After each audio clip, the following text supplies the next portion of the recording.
खबर शामिल करते हैं हुरूनाबाद से। हुरूनाबाद के नवाही गांव 135 में वाइटल फाउंडेशन की तरफ से स्कूल में पीने के साफ पानी के प्लांट का तामीर साबिक एमपीए चौधरी गुलाम मुर्तजा ने इफ्तिताह किया। मजीद तफसीलात से आगाह कर रहे हैं अरशद अली गौरी अपनी रिपोर्ट।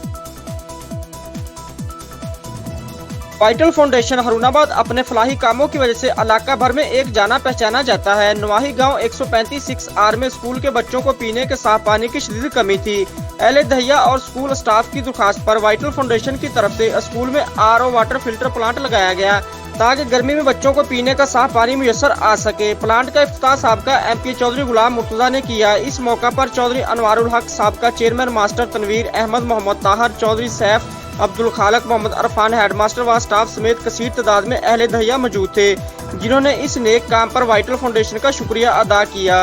कैमरा टीम के साथ अरशद अली गौरी, हुरूनाबाद।